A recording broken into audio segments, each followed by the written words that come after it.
As Live with Kelly and Mark turns the page on a brand new chapter, viewers across the country are feeling a collective wave of nostalgia. On April 1, 2025, Kelly Ripa and Mark Consuelos didn't just wrap a show, they said goodbye to a landmark. For 37 years, the corner of West 67th Street and Columbus Avenue wasn't just a studio, it was a time capsule. But as the saying goes, the show must go on, even if it means taking a brief detour through a cafeteria to get there. The end of an era on the Upper West Side.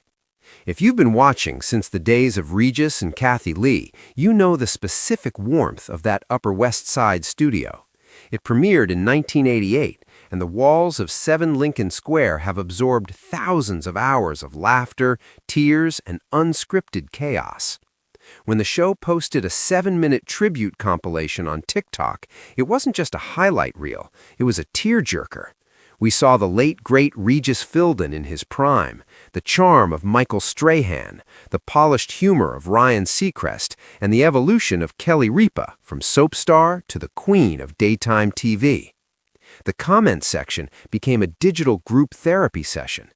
"Thank you for sharing this, lots of memories," one fan wrote.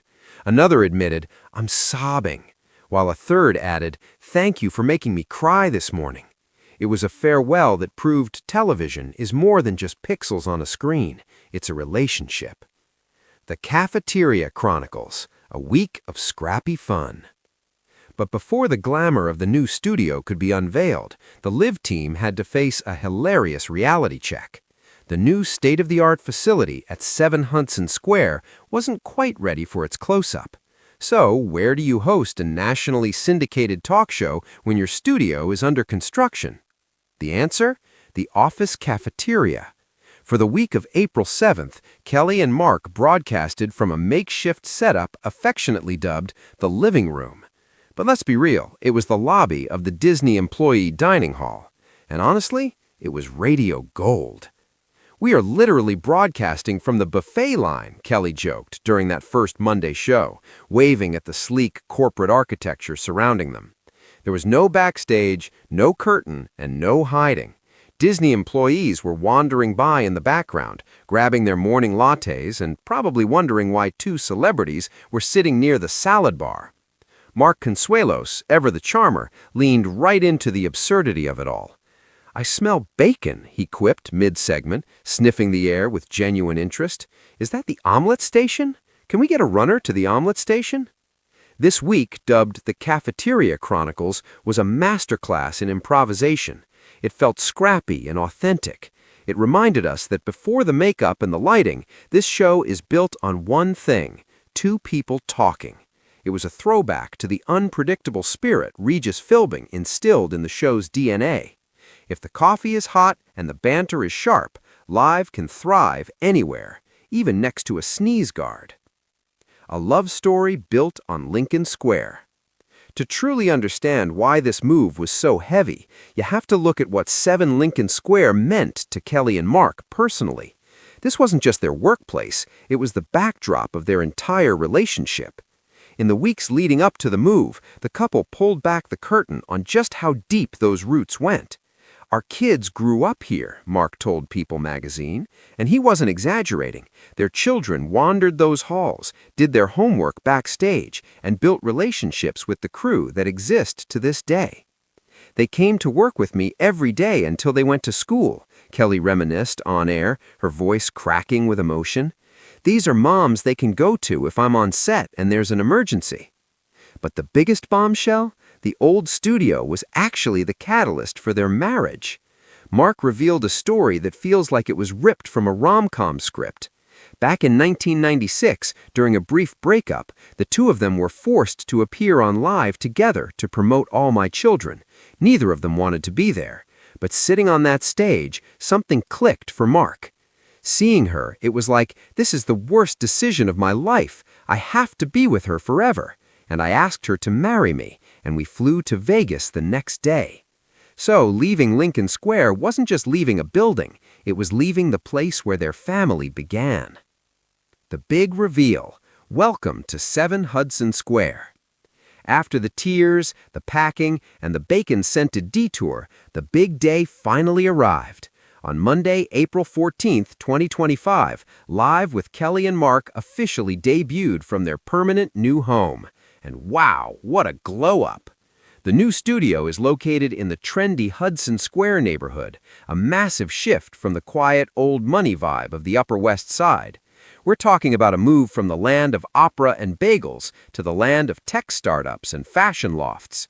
The Disney headquarters covers an entire city block, a 19-story behemoth that brings ABC News, The View, and Live under one massive roof.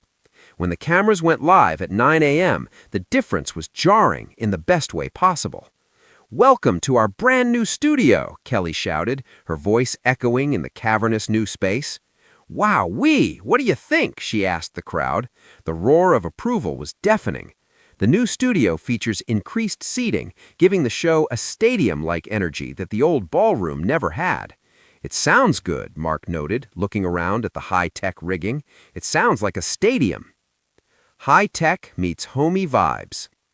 Designing this new space was a Herculean task for production designer Mike Fagan. How do you take a basement studio in a modern skyscraper and make it feel like a warm, cozy living room? The solution was a blend of comfort and cutting-edge tech. The windows behind Kelly and Mark are now massive, seamless LED video walls. Unlike the static painted backdrops of the past, these screens are high-definition marvels. They reflect the actual weather, the time of day, and even the season. If it's raining in New York, it's raining in the windows. It's a technological leap that gives the show a prime-time sheen, yet they've managed to keep the warm wood tones and comfortable chairs that signal morning coffee to the brain. To christen the new space, they brought in Portia Williams from The Real Housewives of Atlanta. It was the perfect choice, high energy to match the high ceilings. "I feel like I'm in a spaceship," Williams joked, marveling at the crispness of the screens. The one thing they kept. Amid all the chrome, glass, and digital wizardry, eagle-eyed fans noticed one specific detail. Sitting prominently on a shelf in the background was a small glass dog statue. "That's the one thing we took from our old studio," Kelly told the audience, the camera zooming in on the little totem. "I'm glad we brought him with us. Or her, I'm not sure," Mark laughed. It was a small gesture, but a meaningful one. It was a bridge between the dusty history of the Upper West Side and the gleaming future of Hudson Square. A reminder that while the furniture changes, the soul of the house remains the same. A new chapter for morning TV. This move is about more than just a change of address. It signifies the consolidation of media power. By moving Live into the same building as The View and ABC News, Disney has created a vertical campus of creativity. Don't be surprised if you see Joy Behar popping into the Live studio or Kelly crashing a news broadcast upstairs. The crossover potential is endless.